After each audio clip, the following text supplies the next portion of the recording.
Bom dia, está no ar a Rádio Jornal de Saúde e o Jornal de Saúde informativo, comparado e investigativo. Também a nossa TV hoje está no ar também, Jornal de Saúde, com você transmitindo para todo mundo ao vivo e em cores. Isso mesmo, viu? E hoje, né, tá aqui em Belo Horizonte, um dia bastante ameno, né, iniciando, é, fora daquele contexto daqueles dias sempre muito, né, quentes e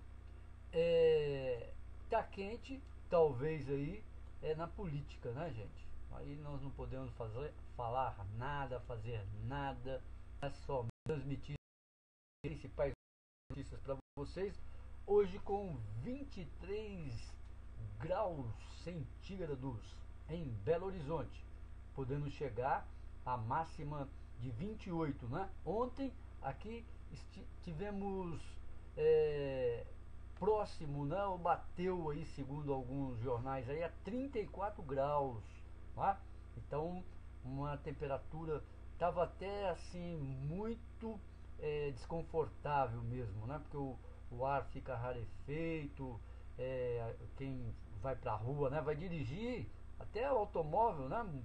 Mais ainda, está na rua, caminhada e tudo, começa a sentir os efeitos, né? Às vezes a pele ardida, dor de cabeça, as narinas com comichões e secas, né? Precisa tomar muita água, muita hidratação mesmo, sucos, né? Mas o principal mesmo é água. Hoje está ameno aqui, nós já chegamos a 33, agora 34, batemos outro recorde aqui da capital mineira e em alguns sentidos aí, dias, né? Como na semana retrasada, salvo engano aqui, que foi os 33, foi o recorde nacional, né? Mas aqui na política, hoje eu vou falar um pouquinho para vocês depois na saúde sobre diabetes, né, que está avançando e por que da diabetes, né, que tem tudo a ver com o baço e principalmente o pâncreas, não é? Mas antes, vamos ver um pouquinho da política, né? Parece que o Bolsonaro já é o presidente da República do Brasil, segundo as pesquisas. Se for pelas pesquisas, né? Ele está batendo aqui em 59% e o Haddad 41%, segundo um jornal de portal aqui, o Antagonista, que é especializado em política. Mas eu queria dizer aqui, ó, vocês viram aí pela televisão as campanhas, né? O Haddad se defendendo, diz que está sendo caluniado, o Bolsonaro vestindo a pele de cordeiro, dizendo-se evangélico, né? Citando passagens bíblicas, né? E também hoje eu vi, né, ali, ele está conseguindo apoio do pessoal de movimento homossexual. Não movimento, né? São pessoas conhecidas por sua homossexualidade e que estão apoiando o candidato Jair Bolsonaro. Se através de dinheiro ou não, isso aí é outra coisa, né? Não sabemos, não podemos falar, mas está acontecendo esses apoios pontuais realmente. Mas eu queria comentar aqui para vocês duas coisas, né? Eu recebi de uma conhecida recente e está aqui no WhatsApp. Ela me mandou várias manchetes, né, a Adélia, dos, dos países, né? Como Estados Unidos, por exemplo, o The New York Times, Brasil oferta com um retorno aos dias sombrios, né? Relativo à nossa eleição para presidente da República. Depois eu vou explicar para vocês mais ou menos o que é isso, vocês já entenderam, né? No Financial Times, né, o Financial Times, o trágico destino brasileiro de uma rebelião antidemocrática surge novamente. O America's Quarterly, ou America's Quarterly, Ditadura militar iminente no Brasil, ganhando ou perdendo.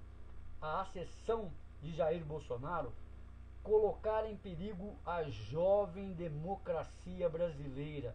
Isso é que está batendo nessa eleição, né? Nessa eleição, aí vocês já perceberam, né? Tem mais ainda, eu vou ler para você.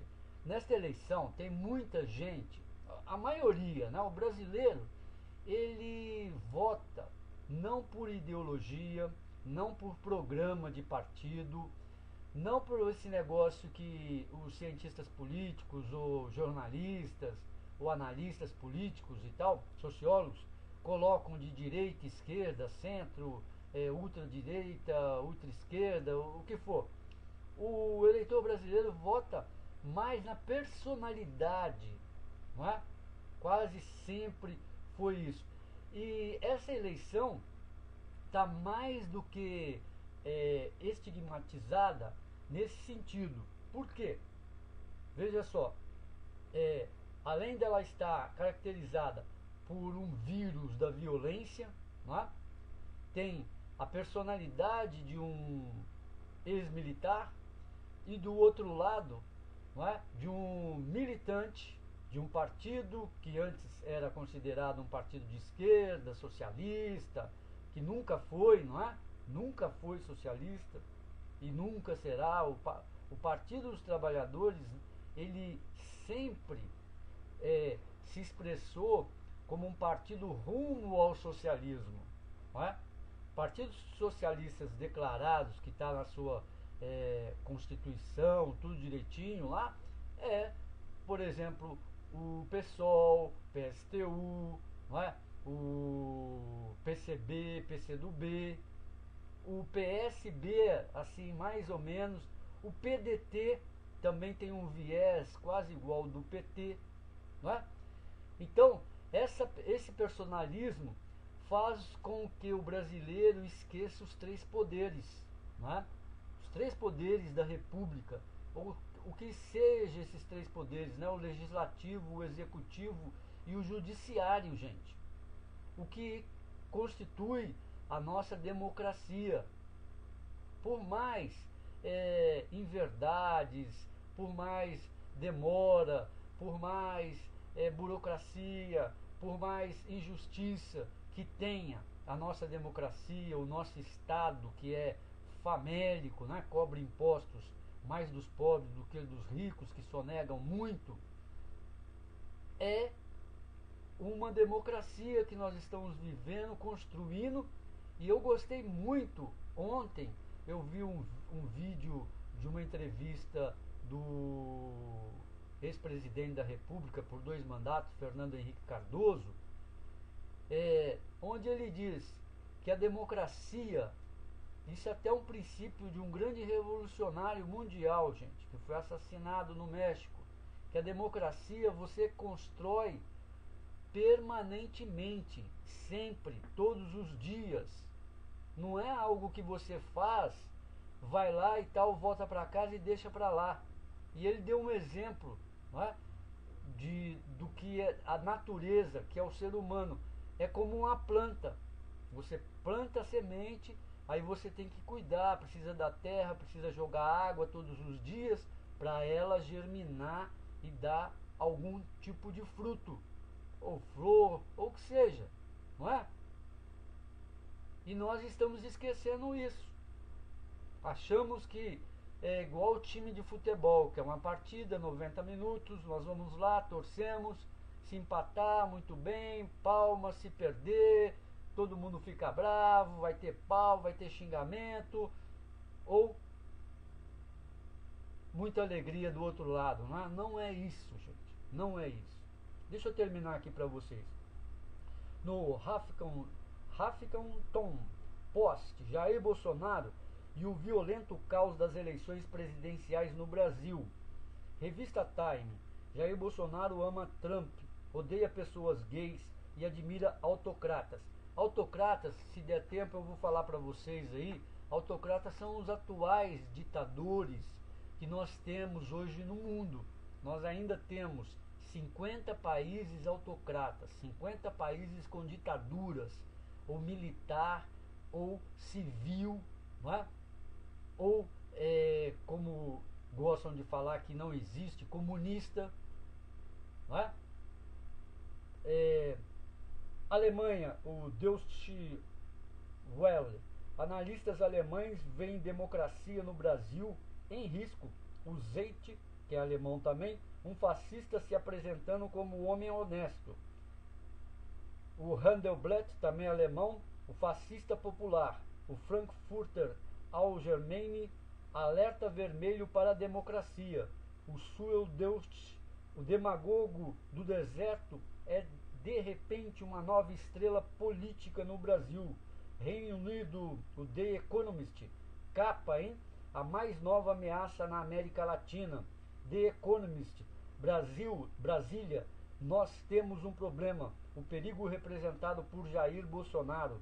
The Times, Jair Bolsonaro, populista perigoso, promete tornar o Brasil seguro. The Guardian, Trump, dos trópicos, o perigoso candidato que lidera a corrida presidencial do Brasil. Austrália, seria este o político mais repulsivo do mundo? Pensando que Donald Trump é ruim? Conheço o possível presidente brasileiro cujas crenças repulsivas chocaram o mundo. The Australian, conheço o candidato que é um risco à democracia.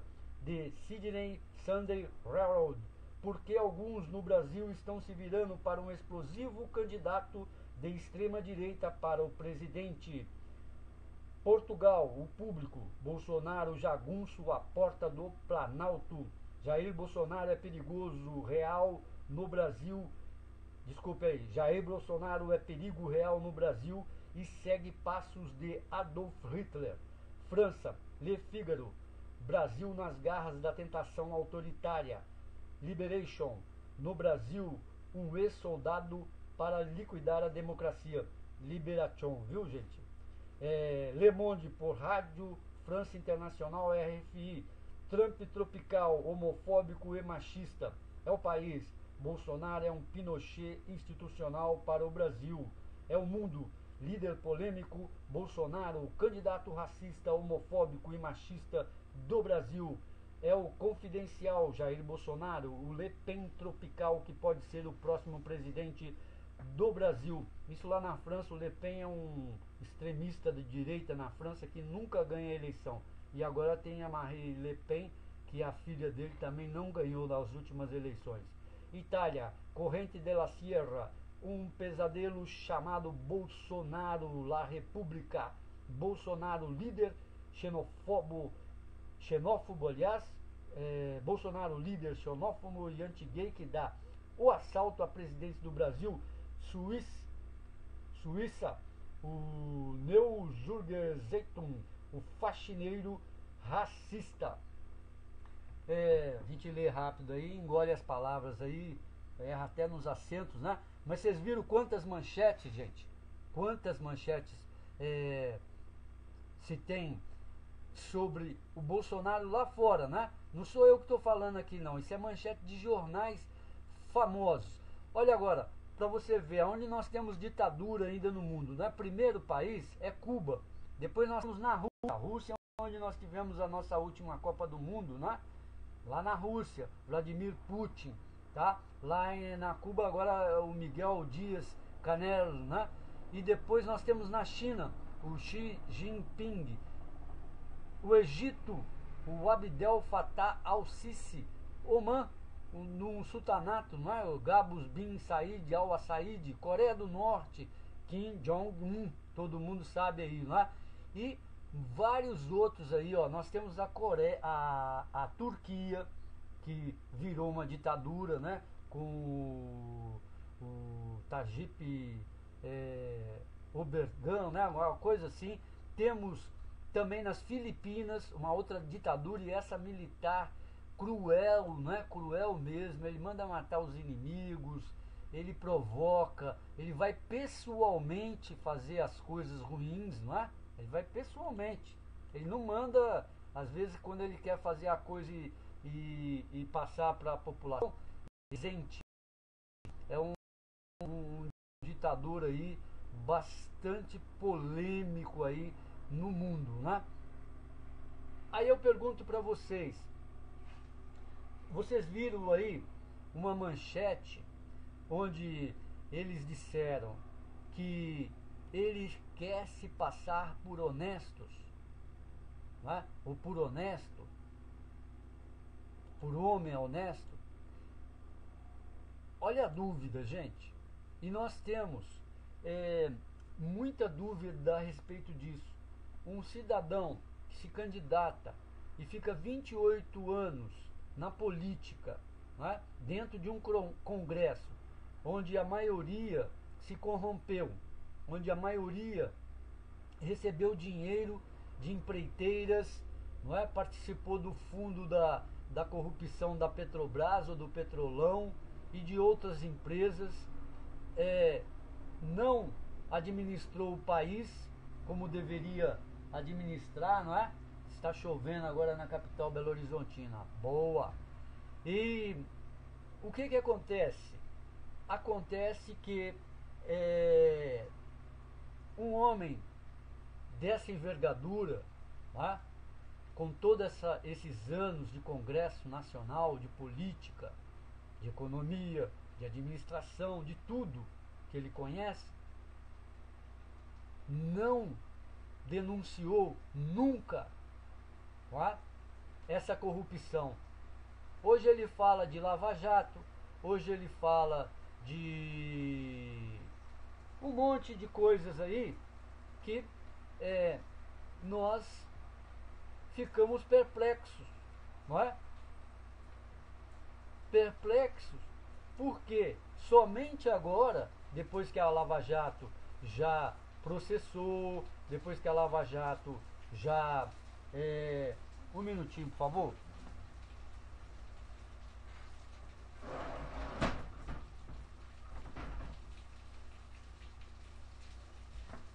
Já voltamos aqui porque a chuva já estava, a janela aberta, né? A chuva já estava adentrando. Então, é esse ponto que eu queria chamar para vocês dessa manchete. Não estou aqui defendendo o PT, ok? Não estou defendendo o candidato Haddad, mas são as coisas que estão acontecendo nessa campanha. São os fatos reais que estão acontecendo nessa campanha. O PT se corrompeu, vários, desde 2004, com o mensalão, vários tesoureiros, secretários, pessoas, deputados, pessoas ligadas ao PT foram punidas, estão presos, sentenciados, vão pagar com anos de cadeia e o PT está participando de uma eleição, o partido, mas numa figura que é o professor, o ex-ministro da Educação, Haddad, né? Então, o que acontece? As pessoas não querem admitir, falam, empurram na conta do PT todos os desmandos, todas as mazelas do país. E isso não é verdade, não é? O próprio Fernando Henrique falou isso. O PT errou, sim. Errou. Mas o PT não é responsável por tudo de errado que acontece no país. O PT nunca governou o país autocraticamente. O PT governou o país com um congresso, com os 3 poderes, não é? Legislativo, executivo e judiciário. Tanto que o judiciário está trabalhando, Ministério Público, Procuradoria-Geral da República e punindo, não é? A meu ver, o Supremo Tribunal Eleitoral deveria ter suspendido o PT, MDB, PSDB dessa campanha, pelo menos essa campanha, não fez, não é? Então, como as empresas fazem acordos de leniência, pagam pesadas multas, não é, de bilhões, como a JBS, como a construtora Odebrecht e outras construtoras aí, o AS e não sei lá, da Andrade Gutierrez, que não está aguentando pagar, e várias outras, e vários outros que fazem a leniência, suas penas são comutadas, são diminuídas e voltam para casa, ou como as construtoras, como a Petrobras, vão trabalhar de novo, não é? E isso o eleitorado brasileiro não enxerga, virou a coisa particular, não é? Virou algo particular. Eu trabalho, sou empregado, lá faltou, como a enfermeira me falou, não sei o que ela é, faltou luva, eu tenho que descer para comprar na farmácia, eu recebo meu dinheiro parcelado. Isso é pessoal, gente, não é? Isso não é do Brasil. O Brasil todo não está faltando luva para você trabalhar, o Brasil todo não está com o salário parcelado, está desempregado, é outro problema, né? Então nós temos que ver a política, largar aquela política personalista e ver a política conjuntural do Brasil. Nós vemos só o nosso umbigo e muito mal, às vezes nem lavamos o nosso umbigo, nem lavamos o pé, não é? Grande probabilidade de doenças na genitália é por não lavar direito também, não é? O mau cheiro das axilas por causa das bactérias também é pela falta de higiene. Então é isso que acontece conosco, não é? Nós estamos vendo aí atores, Regina Duarte, uma grande atriz, mas na década de 70, não é? Foi a namoradinha do Brasil, fez cinema, depois sumiu, não é? Hoje não é. Hoje, talvez devido ao desenvolvimento e tudo do teatro, das artes no Brasil, ela ficou um pouco eclipsada. Ainda é uma grande atriz, mas no campo político ela sempre vai para um outro lado. Aí o que acontece? Briga, não é? Entre os próprios atores, não é? Que não precisava. O voto é secreto, gente. Se eu sei que eu vou causar uma polêmica, que eu vou causar disputa, acirrar ânimos, para que eu vou fazer isso? Não é? A menos que eu seja um inocente, que eu queira, não é? Ser imolado aí, ser uma vítima. Como foi o Moa do Catendê lá, inocentemente, né? Que ele pensou que ele estava conversando com uma pessoa normal. E ele estava numa roda de amigos, ou seja, no meio dele, não é? Ele não foi lá, tem até isso na Bíblia, né? Pregar aos gentios, né? Chegar lá no meio de um monte de pagão lá e começar a pregação lá, o que vai acontecer? É pedrada, porrada, não é? Então não precisa isso a política precisa de inteligência, de história, de discussão, mas no bom sentido da conversa e etc e tal, né? Gente, eu queria ainda dedicar mais um tempo aqui, mas não vai ser possível. Estou ainda estudando, querendo fazer uma entrevista, vou procurar fazê-la, né? Sobre esse Paulo Guedes, que é o todo-poderoso ministro da Economia do Jair Bolsonaro, se entrar, não é? O homem deu um golpe, não é? Aliás, essa eleição, quando Jair Bolsonaro subir no poder, você pode colocar aí, não é? Vai ser o segundo golpe, um da direita e o outro da ultradireita, não é? Esse legitimado pelo voto, que a elite, não é? E a burguesia dão no Brasil, não é? Vai escrevendo aí para você ver. Aqui, ó, essas manchetes de jornais não somos nós, eu que estou falando para você que escrevi, não. Vários jornalistas do mundo, não é? E eu acredito ainda que jornalismo, né, estudo, análise, tem ainda um grande peso ainda na inteligência do mundo, né, nacional e internacional. Eu estava falando, o Paulo Guedes, ele deu um golpe no fundo de pensão, que é uma aposentadoria privada, né, da Caixa Econômica Federal, do Banco do Brasil, no BNDES, tá? E tem outros aí, eu acho que ele só não deu golpe, como ele agora é candidato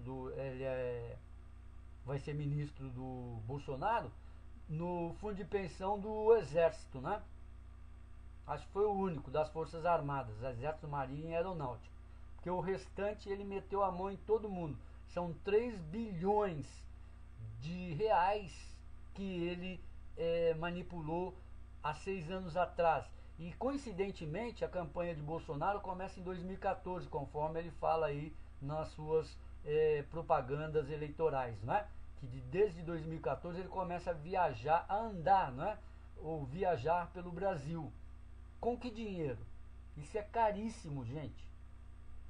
Eis a pergunta, não é? E hoje, mesmo antes de ganhar, ele já começa a anunciar o seu gabinete, não é? É uma brincadeira, não é? Não sei.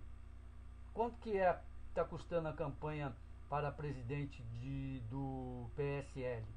Para eleger os seus deputados federais, a maior bancada do Congresso. Da onde veio esse dinheiro? O caixa 2, 3, 4. Diabetes. Diabetes, gente, é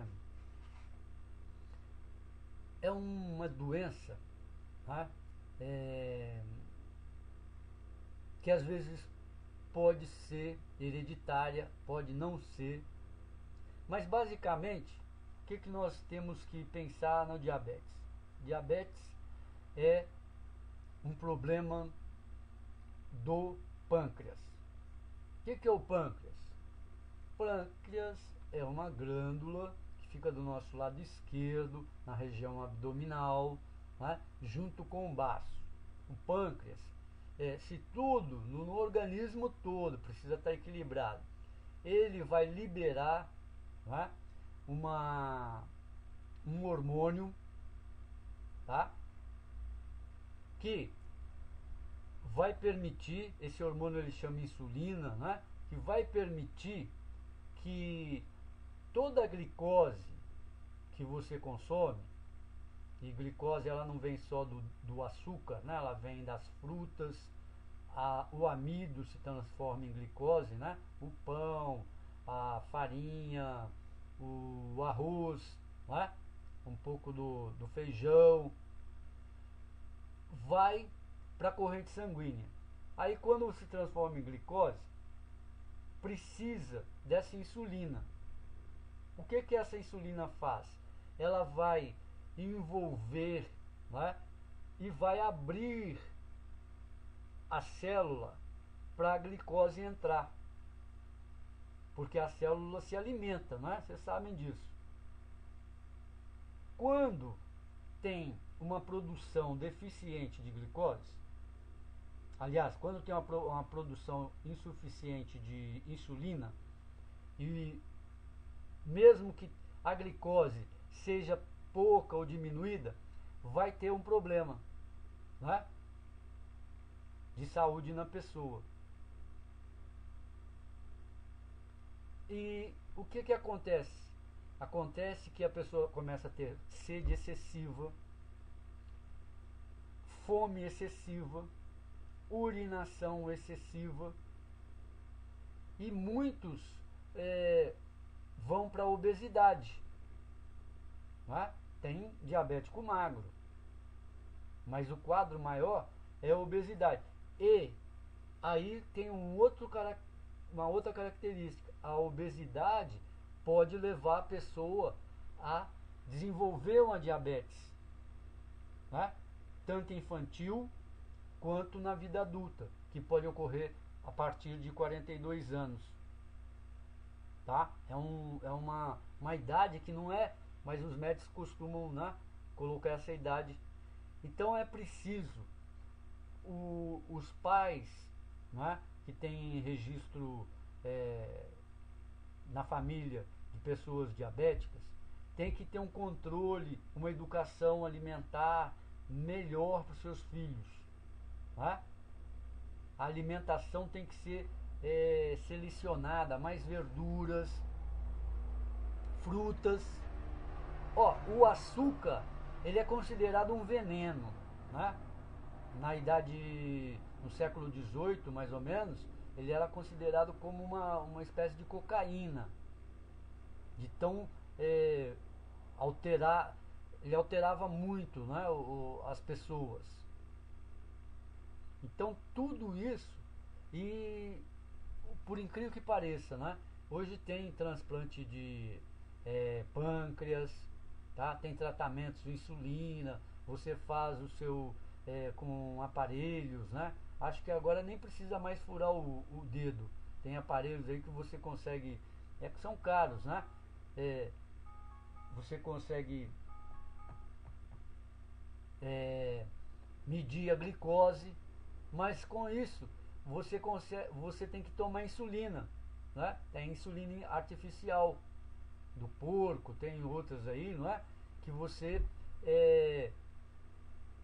diminui ou aumenta, né? Coloca a insulina e o organismo vai metabolizar melhor a glicose.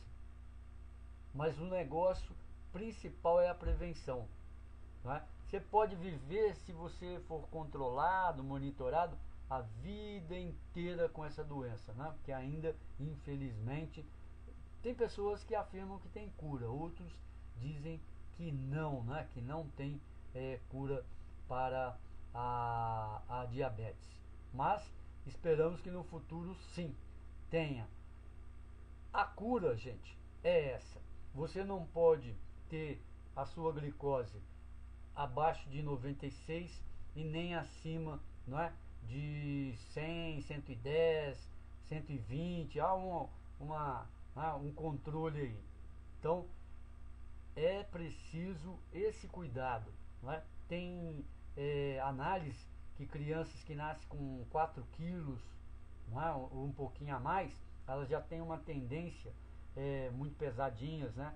Uma tendência a desenvolver diabetes tipo 1, que é a diabetes infantil.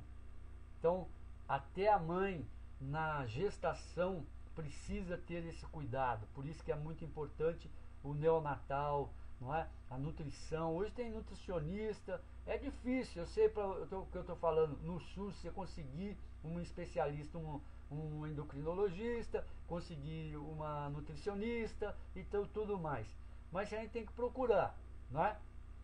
Alimentação e colocar a glicose, ter essa gestação para a criança nascer saudável e orientá-la também no decorrer de sua vida até ela ter uma consciência do que ela vai fazer. Não é também todo mundo virar, como se diz aí, não estou pregando isso, né? E nem aqui é pregação, doutrinação também não. Virar vegetariano, vegano ou o que seja, não é? Aqui eu fico mais com esse princípio, né? Do Hipócrates. Faça do seu alimento o seu remédio e do seu remédio o seu alimento. Gente, por hoje é só. Muito obrigado, saúde e paz. Amanhã nós estaremos aqui a partir das 8 horas. Uma ótima semana, uma excelente semana de muito trabalho, muito sucesso, realização e prosperidade. E amanhã vou pensar melhor, estudar melhor. Eu escrevi, viu, algo aí no JS, Jornal de Saúde JS, nosso blog do Jornal de Saúde, sobre esse Paulo Guedes aí e esse rombo que ele está sendo processado na economia, né, no fundo de pensão. Eu não tenho fundo de pensão não, viu, gente? Não estou agindo por causa própria e nem estou ganhando nada não.